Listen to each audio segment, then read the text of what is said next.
So we are at the top of the hour, so I think we will go ahead and get started. My name is Lee Wolf with UCD Teaching and Learning, and we're very honored to welcome Dr. James O'Sullivan to our webinar today. Dr. O'Sullivan conducts empirical research on literature and culture, reads digital fiction, and explores the changing nature of culture and cultural production in the digital age. He's a senior lecturer in Digital Humanities at University College Cork and currently serves on the Research and Innovation Committee for UCC's College of Arts, Celtic Studies, and Social Sciences, and as a member of the inaugural board of the Future Humanities Institute, for which he convenes the Digital Cultures, New Media, and Cultural Analytics Research Cluster.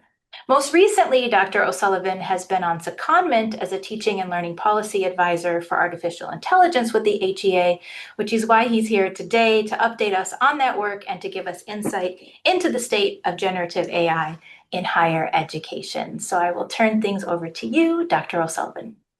Yes, so thank you. So hello everyone, and thank you for the invitation, especially for the opportunity to share the progress we've made on developing a national policy framework for the responsible integration of generative AI in higher education. So it's particularly lovely to be speaking at UCD, which I count among my alma maters. So after I had finished studying computer science, I started my studies again, but in language and literature, and I ended up doing an MA in it's gone now, modernity, literature, and culture, I believe it was called, which is in the School of English there at UCD. So I've very fond memories of the Newman Building. Uh, so as we don't all know each other, I thought to begin I might just share a bit of my own background very quickly. So in my usual role at University College Cork, I work in the so-called digital humanities, largely in domains like natural language processing and cultural analytics. So using statistical techniques to, and various forms of language modeling to analyze cultural materials, like literature, for example. So I would do a lot of stylometry and topic modeling or using word embeddings to analyze things like, like semantic change, for example. And of course, a lot of these techniques are the basis of large language models, where my expertise in large language models comes from. But the reason I'm here today, of course, is because I'm currently seconded to the Higher Education Authority as policy advisor for artificial intelligence in teaching and learning. So that's the work I'll be speaking to. And just I suppose my intention is to outline some of the work we've done to date. What we've learned about the state of AI in Irish higher education, and outline some of the key elements from our forthcoming policy framework, which we're hoping to publish by the end of the year. It's kind of going through the final review process at this point. So I should caveat this talk by saying that the work we're doing is building towards the publication of a policy framework for GenAI adoption in higher education, teaching and learning. So we are, focusing deliberately on teaching and learning. And I mean, the focus as well is it's specifically on generative AI. So, technologies like large language models, ChatGPT, that are capable of generating academic outputs. And I suppose it's important to note that the focus is very deliberately on teaching and learning, because while AI obviously touches research, administration, and even the economics and business models in universities, we felt that pedagogy is where the impact is being felt most immediately, and where questions of academic integrity, assessment, equity, student engagement, these are the things that are I would argue most pressing on people's daily work. So, I suppose that focus, it's important to me that that focus isn't read as a kind of a reification of the artificial separation between research and teaching, which are, of course, fundamentally independent, within higher education, or at least, should be. But it just recognizes that the classroom is where the implications of generative AI are most acutely felt. And of course, the insights developed in the context of pedagogy will inevitably inform broader institutional and research practices. So my work with the HEA began with what I would describe as informal engagement with leadership teams and key personnel across every higher education institution under the HEA's remit. So, and we are looking specifically at we are dealing with the institutions specifically under the HEA's remit. So we aren't dealing with for example, the further education, the FET sector. Um, and initially, I mean, when we started that informal engagement, I was really struck by the very strong sense of urgency. There was this real appetite for some kind of national guidance. And this is natural, of course, because institutions, are obviously under pressure to protect academic standards. And there was this real strong sense that institutions were expected to adopt GenAI as quickly as possible. That's because, we've all heard it because employers are using it. But of course, private enterprise has the luxury of not being tasked with offering and standing over degrees. Whenever someone says, "Oh, look, they're using it in employment," I'm saying employers are using it. Like, yeah, but they don't do what we do. And obviously, higher education is a very specific context governed by its own regulations and limited by, I would argue, much higher ethical standards and often severely constrained resource provisions. So, of course, by the time I arrived on the scene, Irish HEIs had already made a start on responding to the challenges posed by GenAI. There was lots of activity, lots of pilot projects and kind of a proliferation of local guidelines. So a good start really had been made, but there wasn't a lot of coherence, and there wasn't always a clear institutional story about what AI was for, what is acceptable, who's responsible for what, and how risks were being managed, and so on and so forth. And institutions recognized this and they expressed anxiety around it. So, as a sort of kind of immediate response to that anxiety, we published the HEA's 10 considerations for GenAI adoption, which present a very broad set of shared ethical commitments that every institution can basically interpret in its own context. There was, of course, nothing particularly innovative about these guidelines. They're very much a re-articulation of foundations at European and government level. But we felt it was important to give the sector a clear, HEA endorsed touchstone, something concise and values based that could anchor local policy work. Um, and what we were hearing at the time was that, people were essentially drowning in documents. You had the UNESCO reports, you had OECD position papers, emerging EU AI Act language, internal policies, and then whatever your preferred newspaper or tech blog was saying that week. And colleagues were saying to me, look, I don't have a free afternoon to become an AI policy specialist. I just need to know what good practice roughly looks like so I can make defensible decisions. And that's essentially what the 10 considerations were meant to be. They were meant to meet that need.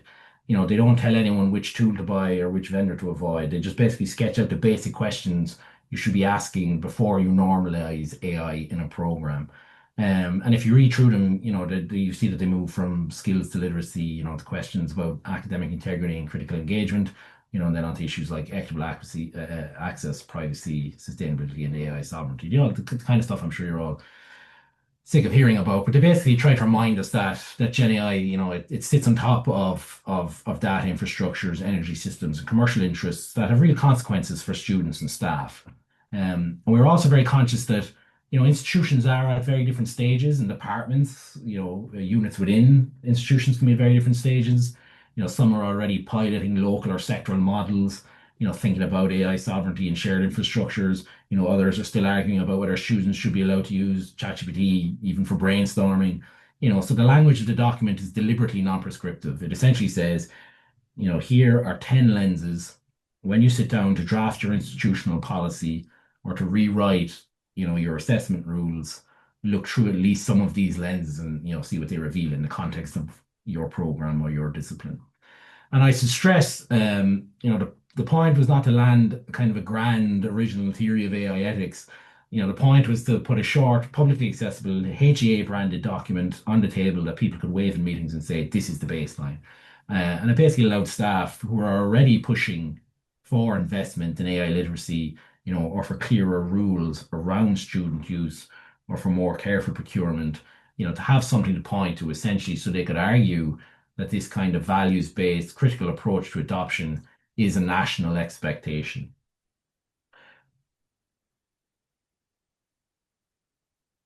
We also then carried out a national mapping exercise to see how existing teaching strategies intersect with these commitments and where the gap lies, or where the gaps lie, rather. We basically opened up a web form on the HEA website and requested that institutions communicate its existence to all staff. We can, of course, guess from the concentrations of responses which institutions actually pushed this out widely, which were more selective in what they submitted, which, of course, wasn't our preference. I mean, our aim was, to get to the people who were actually trying different things in their own classrooms. And this exercise, I mean, it's very much an incomplete data set, and it's still open, but which I'll come to. But it's really been a valuable. It's really been valuable to us in identifying, how individual lecturers are attempting to use Gen AI in their own classrooms and disciplinary contexts. And we are hoping that this database, will continue to grow and operate as a peer-to-peer resource for best practice case studies, because that's what people come to me and say, look, I want to see an example of what other people in my field are doing. I mean, at the moment, as I said, it's still a relatively small sample, so you should consider everything I'm about to say as a snapshot rather than, a census. And of course, you should also take this slide as a plug. So if you're doing something interesting with Gen AI, or you know of colleagues who are doing something interesting with Gen AI in your discipline or coursework, please do let us know so we can let everyone else know. Um, and I think what's interesting so I think what's interesting is the focus of the projects themselves. So, most of the projects place a real strong emphasis on student support and engagement, which suggests that people are, they're not just using AI to automate marking or generate content, but they are trying to build more responsive, learner-centered experiences. I think alongside that, there is a kind of a fairly even split between work with tools and concerned with tools and platforms, and work concerned with ethics and policy. So you see colleagues experimenting with chatbots, or AI supported feedback, but you also see them explicitly framing this through questions of integrity, equity, and governance, which is exactly the balance we were hoping to see coming through. The disciplinary picture is also revealing. I would have expected, computer science, ICT focused disciplines, to feature heavily, and they do. But the arts and humanities shows up as extremely active as well as business. Um, and in terms of scale, most of what we're seeing is happening at module level. So, individual educators are clearly the main drivers of experimentation. Be that people redesigning a single assignment, piloting a new feedback workflow, building AI literacy into a particular class. There is a smaller, but still significant, I would say, layer of cross-institutional projects, which is encouraging because it shows a recognition that none of these challenges, stop at our own particular campus gates, and that, collaboration is probably the only efficient way for us to move forward in a national sense. I've done some more formal analysis on this data set, but again, it's such a limited data set. Obviously, I do ongoing analysis. It's such a limited data set that feels a little redundant, but I ran a simple keyword analysis across the descriptions of the projects using a technique called rake, which is somewhat an elegant but quick way of surfacing the kind of recurring phrases in a body of text. So the language that comes out of that is telling, as you might expect, ethical language sits very close to the surface, academic integrity, ethical considerations, data privacy safeguards, and so on. And you also see, the importance of human infrastructure, which is good to see in phrases like, staff professional development and staff confidence building, which is really important because I think we need to remind policymakers that the response to the challenges of artificial intelligence will obviously come from human intelligence. But for that, you need investment in people. Um, and if you stand back then from the detail, I think the picture that emerges from this, first limited cut of the mapping exercise is actually quite heartening. So among the staff and institutions who have moved early on AI in teaching and learning, there is a real effort to hold innovation and ethics together. The work is still uneven. It's still, I mean, a small scale, not to be disparaging, of course. But the instincts are good. And the task is now to support that, it's to support that instinct, to support the institutions to strengthen assessment practice, to scale the things that work, to keep the ethical and the pedagogical questions in view, and to allow projects to kind of move from experimental modules to programs and policies. And use the shared database as a way of learning from one another rather than each of us having to reinvent the same wheel in isolation. I want to bring in another national data point here, which wasn't ours. It's the QQI Staff and Learner Survey on generative AI, which was published in in August. I think it was August. It was recently published a couple of months ago. It ran again. It ran. This would have obviously the QQI is a broader remit than the HEA, so this would have run across further education and training, higher education, and English language education. And in total, QQI analysed responses from just over around 1,200 staff and about 1,000 learners. So again, they're also very clear that this isn't a perfectly representative sample, but it does give us a useful snapshot of how people are feeling and what they're actually doing. So a few things stand out. First, there's no shortage of concern or interest, obviously. So around two-thirds of staff say it's extremely important that educators teach learners to use GenAI effectively and responsibly, and a sizable minority of learners say the same. But when you ask whether their organization actually offers any training for learners, only one in five say yes, and only a small fraction of learners recognize that training. So for staff, training, the picture is similar. So roughly a third say there is training, and another third simply don't know. So there's a very strong sense that GenAI matters, and a much weaker sense that anyone is systematically supporting people to deal with it. The second theme is policy confusion. So most staff say decisions about GenAI use are effectively left to individual lecturers. Now, I don't necessarily think that's a bad thing. And nearly 40% say they aren't aware of any institutional guidance for staff at all. Then when you turn to learners, only about 30% say they know how to find their providers' policies on using GenAI in work for assessment. I think it was almost half of staff and about a third of learners basically are unsure whether GenAI is even allowed in assessed work in their institution. So that's a remarkable level of uncertainty around something that can have serious academic integrity consequences. Again, assessment and integrity present the clearest pressure points. So more than 80% of learners think GenAI is likely to change how they're assessed over the next few years, and nearly half of staff think it's extremely likely. So, at the same time, almost half of staff then say they're not at all confident that current detection tools can reliably identify any AI generated work, and they can't. I've shown that in my own research. And another chunk are unsure. And then only a tiny minority express, strong confidence in these tools.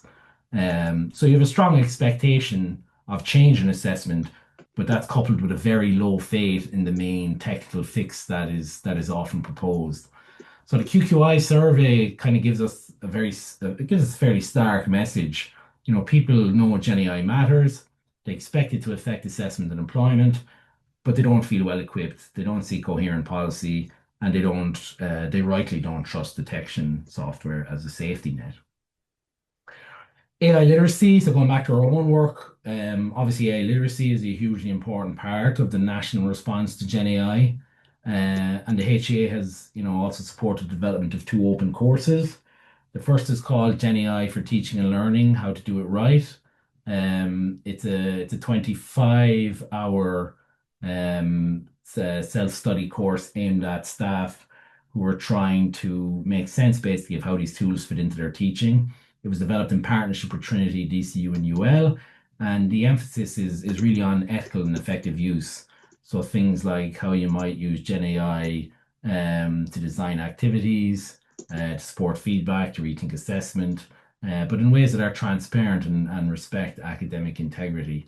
And then one of the useful things about this particular course is when you complete it, you get a digital badge that sits within the National Professional Development Framework. So it counts as recognized professional learning and can be folded into existing academic development pathways. The second course is AI Fluency, Framework and Foundations, which is shorter, about 4 hours, I would say, of self-study, and is designed more as a confidence building piece. And this was developed with UCC, Ringling College of Art and Design in the US, and Anthropic, who are, of course, the developers of Claude, ChatGPT's big competitor.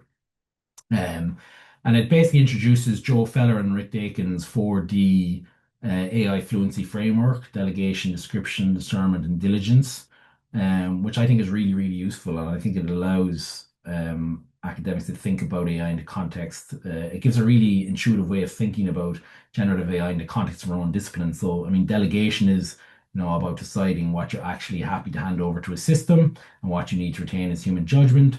Description is about how you frame tasks so that an AI system can respond in a way that's useful and constrained. Discernment, I suppose, is about, reading those outputs critically, spotting, hallucinations and bias, for example. And diligence is about the habits and safeguards you put around all of this, things like checking sources, protecting data, staying within institutional policy. And working with Anthropic was also an opportunity for us to explore what a public-private partnership in this space might look like. And these two courses give us a kind of baseline literacy offer for the sector. One is more substantial, teaching focused. It's a teaching focused route for staff, who want to rework their practice. The other is a shorter kind of on ramp for anyone who needs a structured way to think about how they're collaborating with AI systems in their daily work. They don't solve everything, of course, but they're a start. Of course, the real change will come, I think, when we start to see discipline-specific AI literacy training being developed.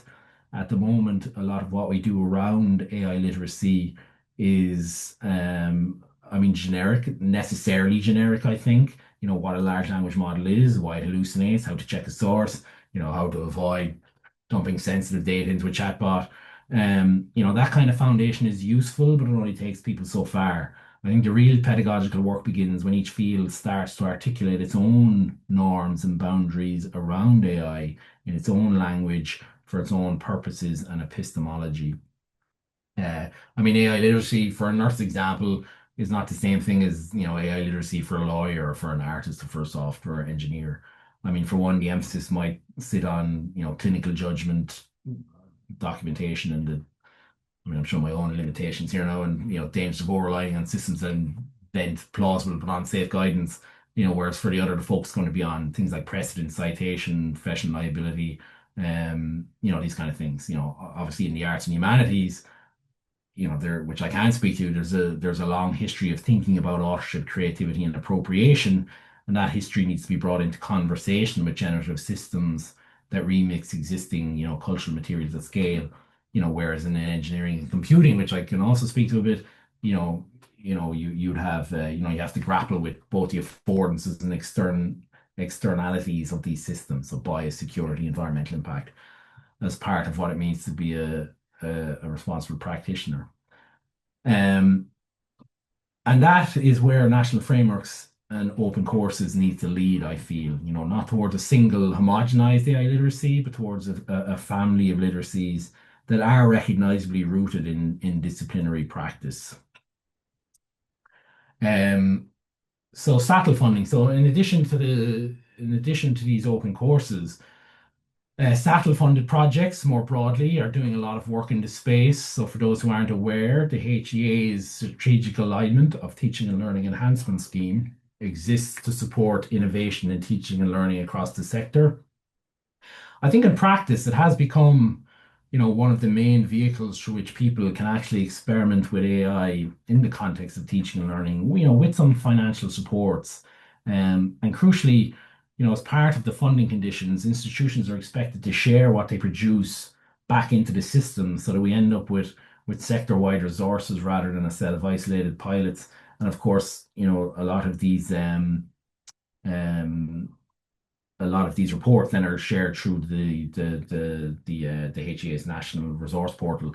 Um, if you just take as two examples, the AI to Ed project at UCC. So that's a toolkit focused on the ethical use of generative AI in learning and teaching that gives concrete steps to staff, who are trying to redesign modules, assessments, and classroom activities in the context of Gen AI. It gives language, it gives examples and a framework that people can drop straight into program documents or use to structure conversations at school and department level. And it was developed by Loretta Goff. And then here in, there in UCD, you have, the Are You AI Ready initiative that provides, parallel guides for staff and for students on the staff side. It helps colleagues think through where AI might sit in teaching and assessment, how to write clear assessment briefs, set expectations for students, and how to engage with policy and ethics. We also launched the Generative AI Resource Portal on the HEA website, which is a fancy name for a web page, but it's a useful web page. It's basically a one-stop shop for, curated set of policies, frameworks, case studies, open educational resources relating to GenAI in higher education. So basically, when staff, institutional leaders, or policymakers come to us and say, where do we even start with this? This is the place we send them. So it pulls together, all of the existing national policy work, international guidelines, peer-reviewed research, which is really important, and various resources and emerging case studies into a single organized resource. And the hope is that as more resources are produced, this portal becomes a kind of living record of how the sector is learning its way into Gen AI. So it can operate as a place you can keep coming back to as the landscape continues to shift. So that brings us on to the first major piece of work that we did. So to kind of move beyond, one-to-one conversations and capture a broader range of experience from the sector, we organized a series of 10 focus groups. So these brought together staff from all institutions under the HEA's remit, as well as representatives from student bodies, public stakeholders, and industry. And again, because we're looking specifically at teaching and learning, the majority of participants were lecturing staff, because our desire was to capture the perspectives of individuals who are doing most of the teaching. But we also included teaching and learning experts, of course, technical staff, learning support specialists, and so forth. And we designed these focus groups as open conversations using short provocations, to spark discussion. But ultimately, we left it to our participants to lead conversations where they felt they needed to go. And our methodology is explained in the document for those interested. And then the series of focus groups then culminated. It was essentially 11 focus groups because the initial series then culminated in what we called the GenAI Leadership Summit in June, which basically brought together. So university presidents or a nominee were invited to come review the focus group findings. Everything was anonymized, and then give their feedback in advance of publication. Now, this summit also featured seminars on AI literacy by Professor Barry O'Sullivan, who's be one of Ireland's leading experts on AI, as well as Samantha Fahy, one of the national experts on sustainability, who spoke to such in the context of AI. And these sessions were then used to engage university leadership on, these two essential issues.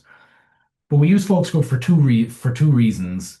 Firstly, we didn't want to be replicating the existing quantitative work done by the QQI, but also we felt that qualitative data would allow us to build on existing work by giving us kind of a richer, more nuanced view of sectoral perspectives. We published the findings from this process in September, and if you haven't already engaged with the document, I'd encourage you to do so. I will say the key insights probably won't surprise anyone here. Gen AI is already part and parcel of Irish higher education. Staff and students are using it every day. This, of course, makes national coordination urgent. Without it, we're inviting, further in uneven standards. What impressed me personally was, participants were less preoccupied with compliance than with the fundamentals of good pedagogy. And this wasn't a self-selecting group, this was there was a broad range of professions and expertise represented here. I mean, a lot of them asked whether the very purpose of education needs to be re-articulated, in an age where fluent text or code can be generated on demand.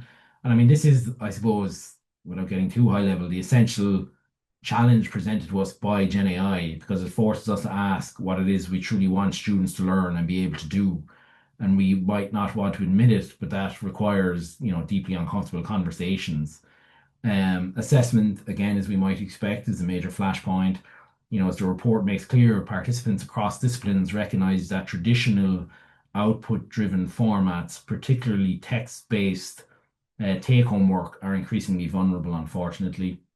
Um, but there was a striking consensus that detection and punishment are not the answer, and that, many, though not all, participants recognize that, this is an opportunity to design assessments that foreground process, reflection, and critical judgment, um, to bring students into those conversations as partners rather than subjects of surveillance.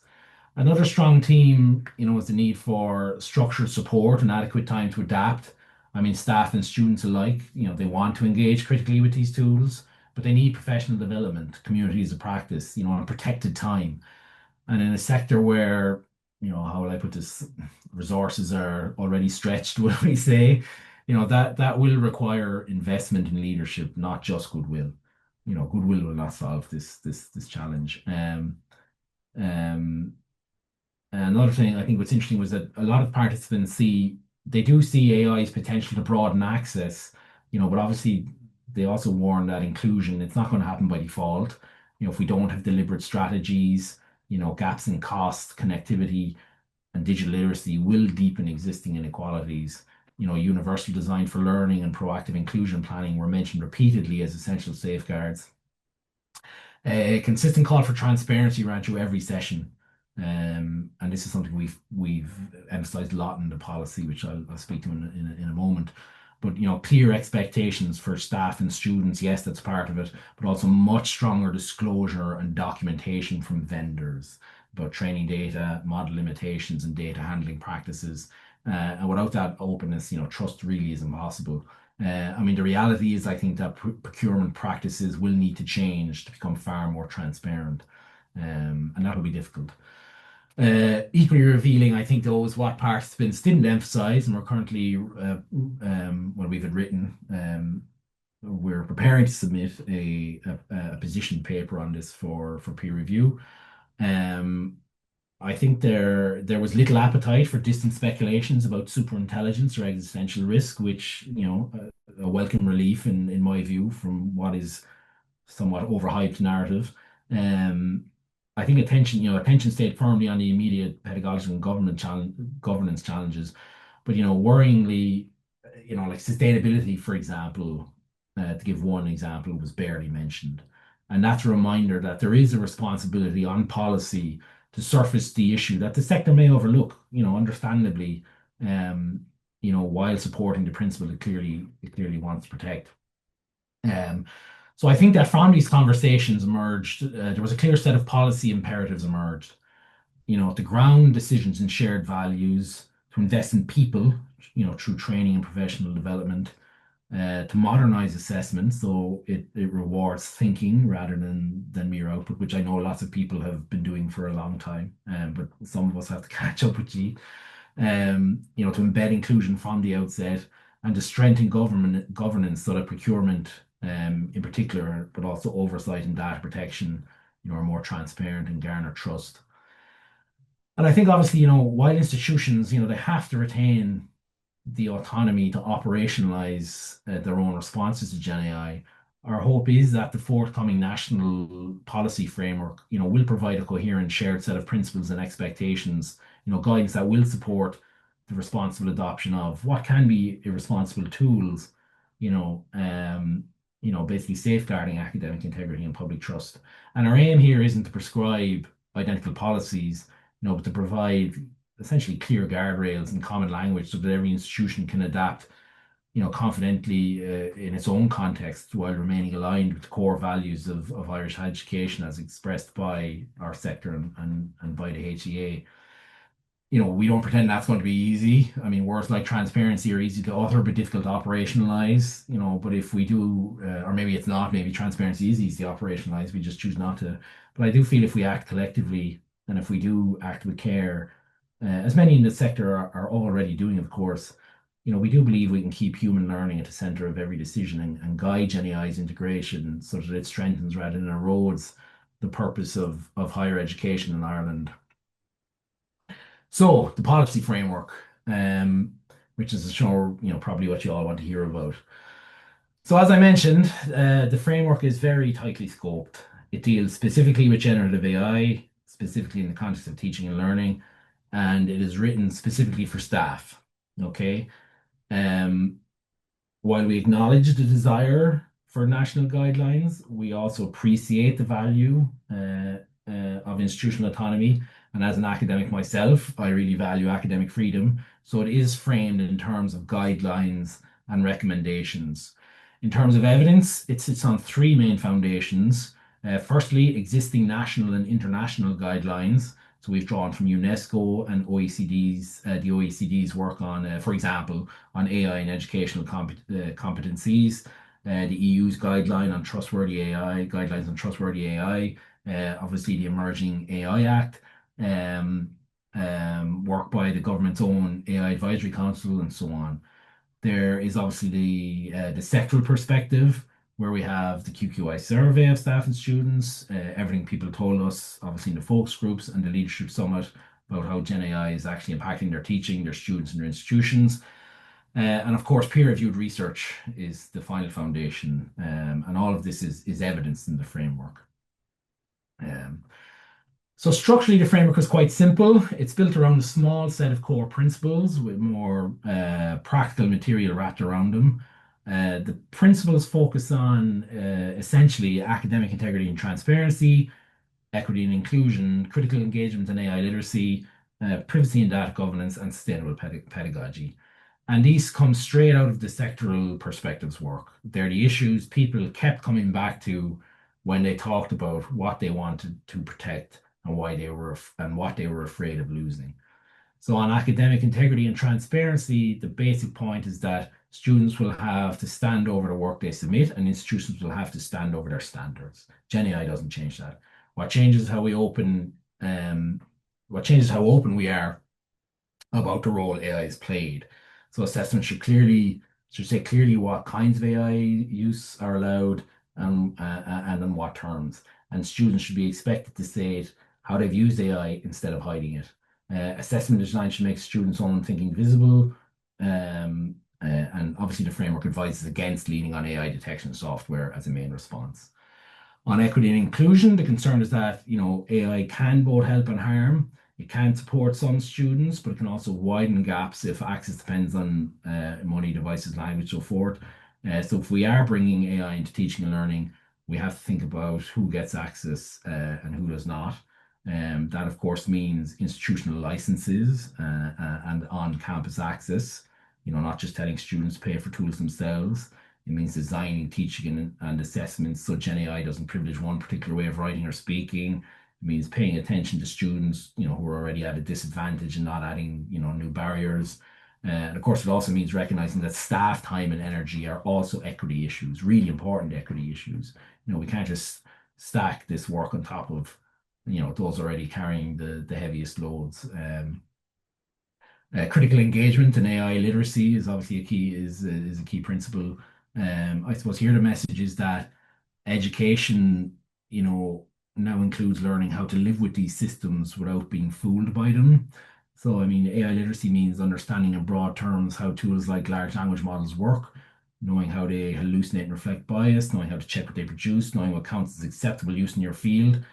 And I think that staff need to obviously get enough familiarity to redesign assessment, um, and to talk plainly with students about boundaries, and to see when AI is getting in the way of learning. Again, in the context of their own discipline, that discipline-specific literacy piece is so important. Um, the fourth principle is privacy and data governance. Obviously, it kind of speaks for itself. Every AI tool is built on data. Staff and students, were very clear in our focus groups that they want to know what happens to their work when it's fed into these systems. So any AI tool that is officially endorsed for teaching and learning should obviously be checked by the highest standards in terms of privacy and security. Contracts should state explicitly that institutional data remains under institutional control and isn't automatically reused for training. For example, staff and students should get clear expectations of what happens to their data when they use an approved tool, and there should be a public list of approved tools on what terms with what known limits. So that gets back to the whole piece around procurement transparency, which I'll speak to again in a bit. Um, and then finally, of course, sustainable pedagogy has two sides: environmental and educational sustainability. So on the environmental side, obviously we all know that large language models use a lot of compute, a lot of computational power. And if we roll out AI heavy tools across our sector, that has a cost. And institutions should at least ask basic questions about energy use and impact when choosing tools. So again, this is about transparency in procurement. And where compromises have to be made, let's be open and honest about those compromises. On the educational side, um, if we use AI for everything, explanation, writing feedback, we really risk weakening the core skills higher education is supposed to build: reading, writing, reasoning, working with numbers, engaging in evidence. So sustainable pedagogy means, using AI to support those skills, not replace them. What that looks like is obviously challenging, but I'll come to how we're supporting that in a moment. So in terms of what this means in practice, a few points follow quite directly. There has to be space to say no. I think this is important. I mean, it values now, obviously, uncritical rejection is as problematic as uncritical adoption. But I mean, a values-based approach doesn't mean every new tool must be used. Programs or disciplines should be able to say, we're not using this here, and here are the reasons. you know, AI literacy can't just be about, prompt engineering and prompt tricks. It has to be a mix of basic technical understanding mixed with ethical and creative and critical perspectives. And I really think that technical piece is really important. And we've possibly overcorrected a little and have focused a bit too much on the ethical piece. I do think it's important that people understand, that these models can produce bias, hallucination, that they've got labor and environmental implications. But to understand that properly, I think you need to understand how they work. And then that, of course, feeds into our need for discipline-specific training and training networks. Generic workshops are only a start. Each field needs its own norms and examples of acceptable AI use and its own communities of practice. Staff have to be properly resourced. I've mentioned that. They need time to redesign assessment, access to training. They need support from teaching and learning units. They need recognition and workload and promotion. Um, if AI work is treated as if it's based on goodwill, it's not going to happen and it will burn people out. There will, of course, be compromises. I mean, institutions, will sometimes settle for tools or practices that are imperfect. And I think the key is that those trade-offs are explicit and visible. So again, transparency. Access, of course, has to be equal. If AI becomes part of normal teaching and assessment, students shouldn't have their learning depending on being able to afford a subscription or a particular device, which implies institutional provision, on-campus access, and so on and so forth. I've already spoken to that. So I'm conscious of my time, so this is my final slide, if I might. I've gone 2 minutes over my allocated time, so apologies. Uh, there's obviously a whole set of supporting pieces built around these principles so that people have something concrete to work with in terms of operationalizing them. So basically, what you're seeing here is the proposed outline of our framework. So at the top, you have the two core documents. The policy framework is the high-level spine. It says what the framework covers, who it is for, what the core principles are, and how it sits in the wider Irish and European contexts. The principles for ethical AI adoption then takes those big ideas and spells them out in a bit more detail.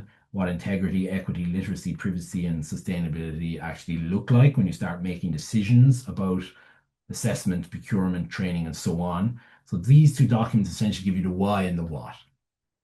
Alongside the core framework, then, we put a set of supporting structures in place to make it usable. So the five or the series of annexes cover the 35. The annexes cover the background evidence, the link to the EU AI Act, AI literacy training, assessment practice, and a basic implementation roadmap. In other words, they answer three questions. What is this based on? How does it sit with emerging regulation? And what are the practical first steps for teaching, assessment, and rollout? We've also drafted short roles and responsibility notes for different groups, so institutional leadership, teaching staff, students, academic support units, and IT and data protection. And they're basically here to spell out in simple terms who is expected to do what so that the whole burden doesn't land on individual lecturers or any individual staff member. Um, and then, of course, there's a small bank of templates and case studies. Currently, we've got a standard AI use declaration students can attach to work, a model procedure for responding to AI-related incidents, some basic citation guidance, and a couple of concrete examples of AI literacy training and adoption toolkits from institutions that have already moved. Um, and finally, there are some position papers, so sector perspectives on AI sovereignty, on AI sustainability. And again, this is just to keep the wider picture in view. What the sector is actually doing, who controls the underlying infrastructure and what the environmental and educational costs look like. Um, and basically all of this is there, so the framework isn't just another statement of principles. We really want this to be something people can pick up and adapt when they sit down to write policy or redesign modules. Obviously, it will be a living framework that will adapt to the changes in the landscape. Obviously, it's not going to solve the challenges posed by GenAI when it's published, but we're hoping that it will be a starting point, and it will give that national coherence that, will empower us to kind of start taking the next steps, it's taking more concrete steps towards Gen AI adoption as a sector. So thank you. I know I had a whole bunch of links to endeavors that we've been engaged on in that presentation. If you missed any of them, I mean, I'll send the slides along for circulation, but everything is there again. I would say you'll essentially get everything from that first one, the Gen AI, the Gen AI central resource, the web page where we have all of the curated policies and recommendations. And pretty much everything I've pointed to is linked to from that one centralized resource. So if you have that link, you're pretty much set to go. So thanks again for your time, and I'm happy to take any questions and have a discussion.